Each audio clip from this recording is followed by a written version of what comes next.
income statement atau laporan laba rugi. Laporan laba rugi ini untuk perusahaan seperti FMCG atau manufaktur bentuknya seperti ini. Atau umumnya yang menjual barang itu biasanya seperti ini. Nggak semuanya seperti ini. Bank nggak seperti ini, jasa tidak seperti ini karena dia nggak punya beban pokok. Laporan keuangan itu metodenya adalah akrual. Akrual itu artinya bukan cash basis gitu kan. Jadi ada dua metode akuntansi, ada yang cash basis, ada yang akrual. Untuk akrual artinya pengakuannya tidak harus 100% dalam bentuk cash. Artinya tidak harus cash-nya berpindah. Jadi kalau dia catat penjualannya 31,485, ini tidak berarti Mayora menerima 31,5 triliun selama tahun 2023. Ini hanya pengakuannya mengikuti metode yang standar itu adalah 31,5. Bentuknya beberapa masih bisa piutang, masih bisa di masa depan gitu kan. Tapi menurut standar akuntansi, dia sudah boleh mengakui penjualan bersihnya sebesar 31,5. Bagaimana metode pengakuannya? Sebetulnya kita bisa cek nanti di CALK. Mau dicek sekarang atau nanti? Sekarang aja. Boleh. Oke. Serah kamu, Jim. Oke, jadi sebetulnya ya ini kan, soalnya kita mengacu ke sini kan. Lihat catatan atas laporan keuangan konsolidasian. Nah, ini memang harus kita cek. Jadi laporan catatan pertama biasanya adalah sejarahnya pendirian, kemudian ada tentang IPO, ada anaknya, ini tadi makanya tadi kita sebut, oke sekalian kita cek. Entitas anaknya, kalau kita perhatikan, ada yang tidak 100% tuh. Dari sinilah muncul makanya ada KNP, ada kepentingan non-pengendali. Kalau semuanya 100% itu nggak ada KNP. Oke, kita lihat cek pengakuan, ini aja langsung. Nah, biasanya catatan nomor 2 itu adalah informasi kebijakan akuntansi yang material. Gitu. Apa aja metodenya, pengakuannya seperti apa, ini ada di catatan 2A. Jadi misalnya kita lagi buka laporan keuangan, terus kita bingung, ini dia pakai metode apa ya? Biasanya kita bisa langsung buka ke catatan laporan keuangan nomor 2 ini. Informasi kebijakan akuntansi material. Ini semua yang material. Prinsip konsolidasinya seperti apa, kemudian pengakuan, ini penjabaran mata uang asingnya seperti apa, persediaan, nah ini juga dia sebut metode persediaannya adalah berdasarkan ini. Ini yang kita cari. Jadi kalau kita pengen tahu emang 31,5 triliun itu apa? Nah ini kita harus baca pengakuan, pendapatan, dan beban. Jadi Mayora menggunakan PSAK nomor 72, pengakuannya seperti ini. Ini nanti kita baca masing-masing aja. Setidaknya kita tahu inilah pengakuannya. Gitu ya. Pengakuannya adalah ketika kewajiban telah dipenuhi, barang telah diserahkan, dan pelanggan sudah punya kendali atas barang dan jasa yang diserahkan tersebut. Oke. Jadi itu adalah metode pengakuan. Kemudian juga sama juga nanti beban COGS. Juga nanti ada metodenya, itu nanti cek masing-masing. Kalau enggak nanti terlalu panjang kita. Jadi penjualan bersih dikurangi beban pokok itu jadi laba kotor. Nah, beban pokok apa aja isinya? Beban pokok itu biasanya satu overhead, terus kedua juga adalah cost dari barang itu sendiri, berapa belinya, berapa produksinya, pabrikasinya, yaitu overhead tadi, karyawannya, logistiknya gitu. Pokoknya beban pokok itu adalah seluruh biaya yang terkait dengan produksi barang yang akan dijual itu gitu. Jadi ada penjualan, ada beban. Nah, Dan ini baru kita dapat laba kotor. Nah, laba kotor terhadap penjualan itu kita kenal dengan gross profit margin, GPM. Gitu. Berapa GPM-nya coba? Berapa, James? 20%. GPM-nya Ya, 20%. Dari 20. dapatnya dari 8, masa 25. 20%? Bentar. 8,4 dibagi 31,5. Hasilnya 26,7. Tentunya GPM itu semakin tinggi semakin baik, gitu kan? Dan sebenarnya sih kalau GPM 26,7 ini jelek ini, James.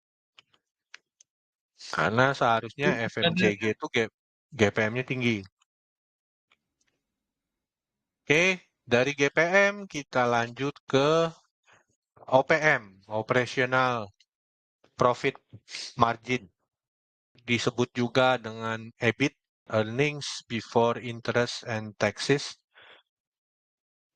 Itu adalah ada beban penjualan, ada beban general dan administratif. Jadi kalau kita singkat, kalau kita sering dengar itu ada namanya SGA, Sales, General, and Administrative, gitu kan. Itu adalah beban usaha, OPEX. Oke, kita lihat di sini beban penjualannya 3,3 triliun, beban umumnya 750 miliar, maka jumlah beban usahanya segini, ini disebut OPEX, Operational Expenses. Kita dapat laba usahanya segini. Laba usaha ini nama lainnya EBIT atau Operating Profit, sama aja itu.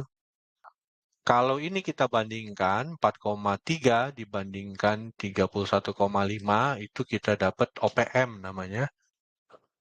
Operating Profit Margin. Berapa tuh? 12. 4,3 13. 4,3 dibagi 31,5. 13,7 ya. Oh iya, 13,7. Ya, 13,7% itu yang kita sebut OPM. Nah, setelah OPM ini barulah ada penghasilan beban lain-lain. Ini terkait penghasilan bunga, beban bunga, selisih kurs, dan lain-lain. Ada keuntungan penjualan tetap. Nah, ini ada sebagian juga nanti ada yang one time gitu kan, kayak gain on sales ini. Ini kan sesekali aja, nggak tiap kali ada. Maka saya biasanya melakukan adjustment. Saya mengeluarkan beberapa penghasilan atau beban yang cuma satu kali ini untuk bisa melihat berapa sih sebenarnya labanya emiten itu gitu. Jadi kalau kasus ini saya biasanya mengeluarkan keuntungan penjualan aset tetap, selisih kurs saya juga keluarin, lain-lain ini saya keluarin. Tapi penghasilan bunga ini bisa saya masukin. Tergantung kalian mau ngelihat apa. Ya, sekali lagi kayak namanya adjustment itu tergantung. Tapi intinya adalah adjustment itu adalah kita mengeluarkan penghasilan atau beban yang sifatnya temporary gitu. Apa gunanya? Gunanya agar kita bisa melihat secara lebih akurat bagaimana kinerja emiten itu dari tahun per tahun tanpa memperhatikan beban atau penghasilan yang tidak rutin. Di contoh ini ya, keuntungan penjualan aset tetap, ada selisih kurs, karena ini selisih kurs ini sebagian juga seperti tadi kita udah lihat, ini tidak real gitu, karena tidak semuanya sudah direalisasikan. Bisa jadi karena ada penjabaran mata uang asing aja. Gitu. Oke, ini ada penghasilan bebannya segini. Makanya, nah ini kan kita lihat di tahun 2022 malah dia naik karena ada untung kurs di sini. 360 miliar. Sementara di tahun ini dia rugi 147 miliar. Ini sebagian yang hanya di atas kertas, nggak seluruhnya beneran terjadi. Nah, dari ini laba usaha dikurangi dengan penghasilan beban lain-lain, kita dapat profit before tax, laba sebelum pajak, baru habis itu ada beban pajak. Setelah beban pajak itu baru kita ketemu profit. Ini laba bersih.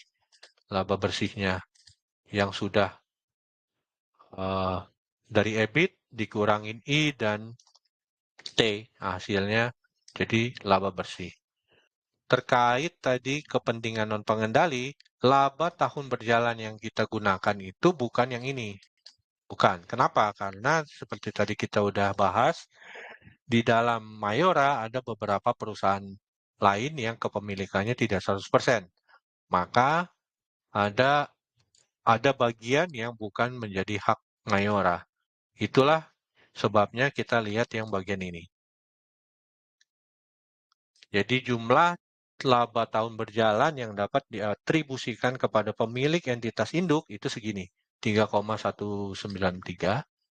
Sedangkan KNP-nya ada 51. Ini bukan hak dari Mayora ini. Ini hak dari pemegang saham minoritas di beberapa anaknya. Jadi ini bukan bagian kita.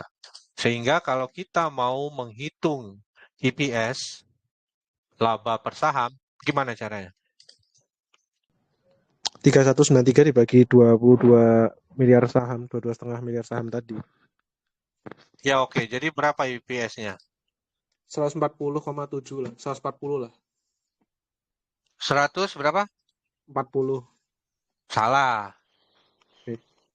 142,8. Nah, 142 gitu dong. Kenapa ini saya sebut seperti ini nih biar tahu. Kan tadi saya sebut kalau saya melakukan analisis keuangan, analisis laporan keuangan, saya biasanya melakukan adjustment. Seperti ini saya buang nih. Keuntungan ini saya buang. Oh, Kemudian ini saya buang. Maka saya pasti menghitung manual. Makanya harus tahu gimana cara ngitungnya. Jadi hasil akhirnya ini juga berubah nanti. makin bertambah dong Kalau saya melakukan analisis keuangan, saya nggak pernah ngambil laba per sahamnya Mayora itu 143, enggak. Dalam analisis saya, dia bukan 143. Karena saya membuang ini. Gitu. Berarti lebih banyak ya? Kalau misalnya Lebih dikit. itu. Lah, Tergantung. Kan itu enggak, kalau yang kasus yang Iya. 2023 itu kan Iya, lebih kasus banyak 2003 kontribusi. jadi naik. Tapi kasus 2022 itu turun. Gitu. Kenapa harus adjustment seperti itu? Ya, saya pengen ngelihat emang sebenarnya gimana sih gitu. Itu sebabnya makanya ini tadi si James share Stockbit. Ya semua orang pakai Stockbit, tapi nggak semua orang baca laporan keuangan langsung. Kan intinya kita mau menjadi investor aktif yang mempunyai edge, gitu kan. Kita harus berbeda dari orang lain dong. Gitu. Jadi kalau saya melakukan analisis, saya pasti melakukan banyak adjustment, saya banyak memikirkan apa yang orang lain tidak pikirkan. Contohnya ya ini, selisih kurs ini, banyak orang nggak menghitung ini, saya membuang ini. Gitu. Oke, jadi kalau mau ini nanti labanya sebaiknya adalah melakukan justifikasi dan untuk menghitungnya kalian juga harus mempertimbangkan bahwa ada kepentingan non pengendali, ada yang buat induk.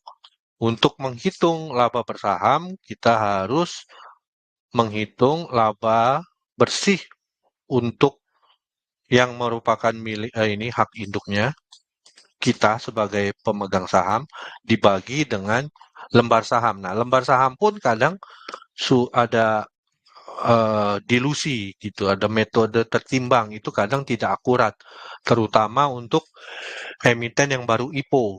Jadi misalnya emiten baru IPO dia sebelumnya sahamnya ada 1 miliar, kemudian dia IPO 3 miliar. Itu kalau pakai metode rata-rata tertimbang, jumlah saham beredarnya bukan 4 miliar, tetapi 1 miliar ditambah 4 dibagi 2 misalnya. Jadi 2,5 miliar. Makanya kalau kalian asal ngambil seperti ini, terutama untuk saham-saham IPO, itu bisa jadi hasilnya jauh berbeda. Karena dia menggunakan metode rata-rata tertimbang. Oke, kita lihat aja lah ya. Nah, ini. Laba per saham adalah dihitung membagi laba yang dapat diatribusikan kepada pemilik entitas induk dengan jumlah rata-rata tertimbang saham yang beredar pada setahun yang bersangkutan. Nah, gimana cara menghitung rata-rata tertimbang? Nih, kalau kita lihat ini rata-rata tertimbang.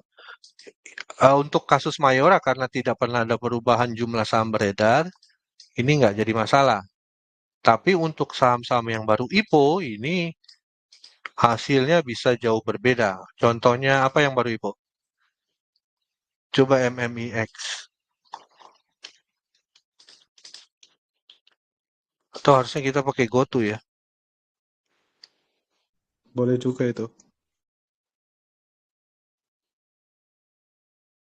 MMIX.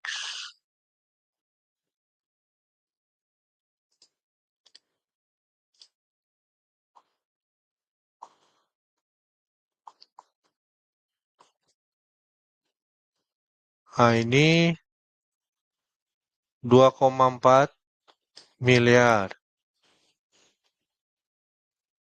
Laba per sahamnya 34.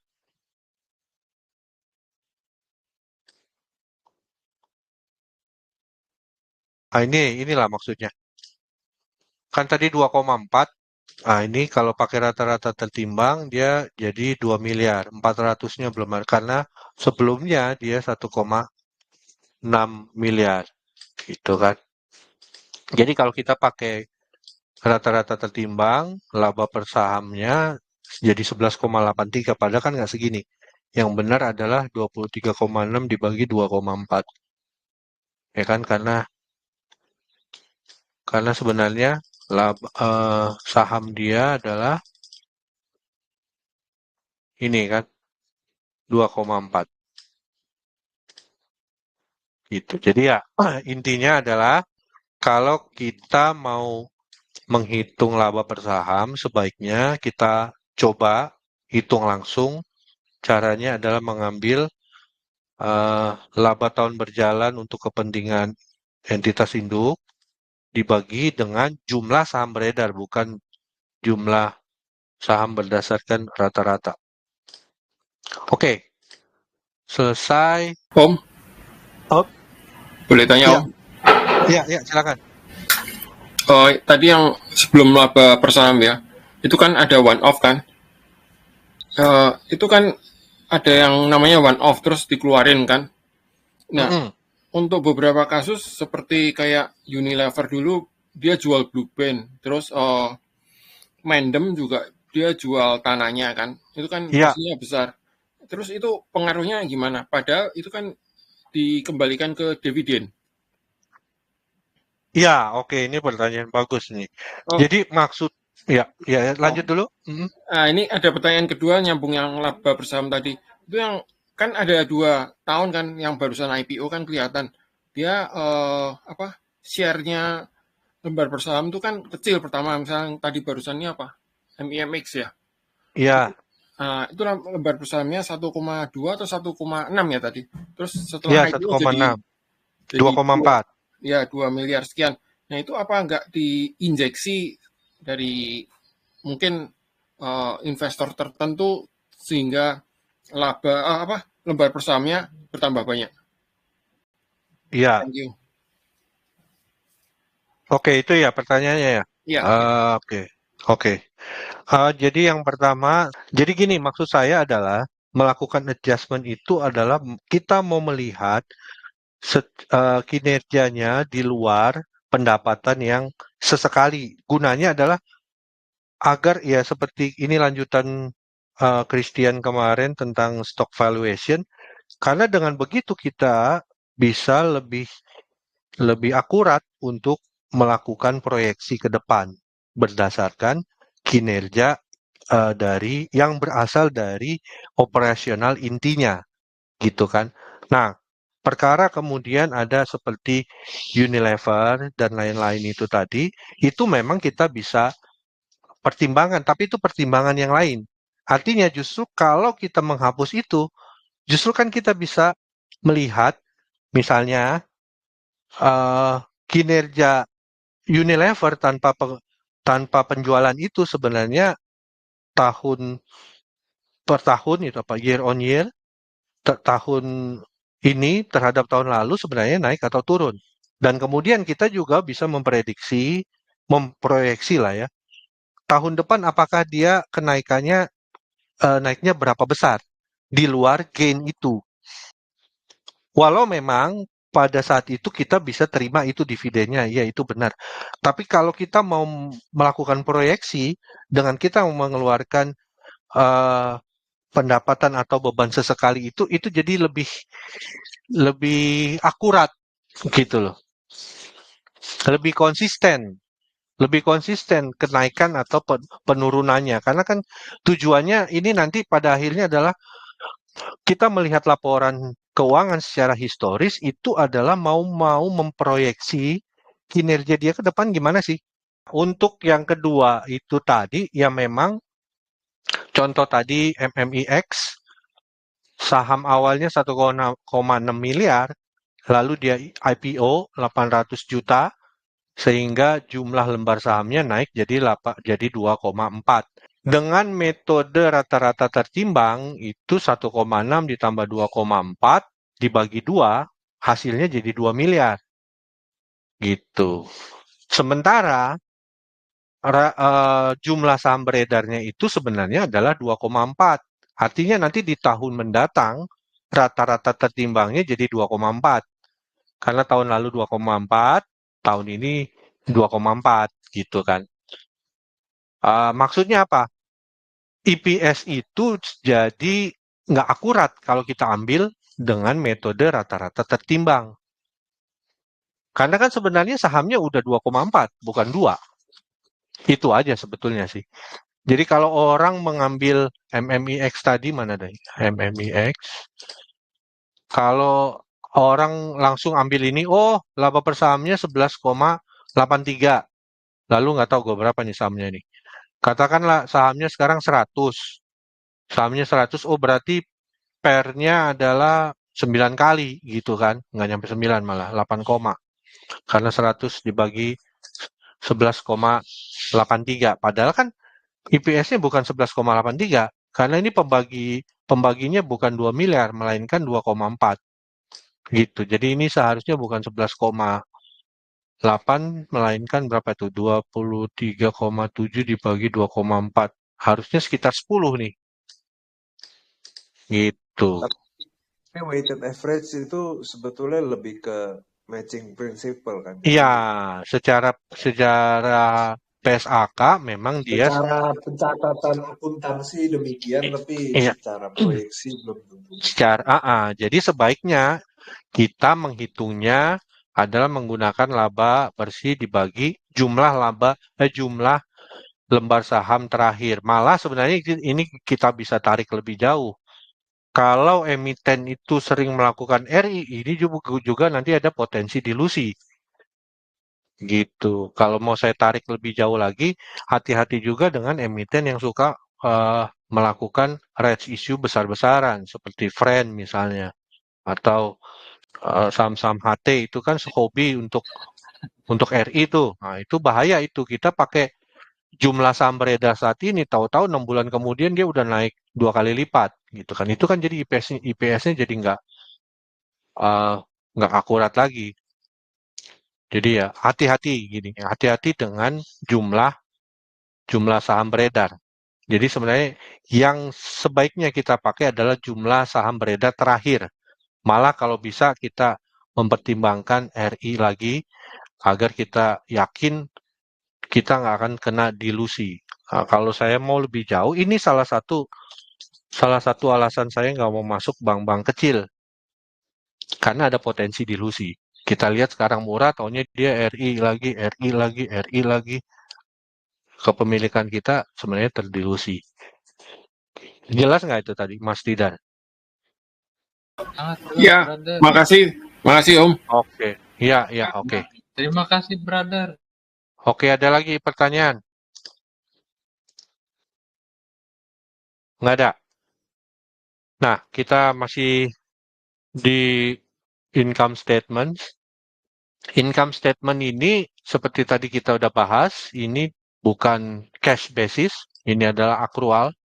Artinya tidak semua yang tercatat sini adalah berdasarkan arus keluar masuk, tapi ada juga yang non cash. Nah, kaitannya dengan non cash itu nanti kita mau masuk tentang depresiasi.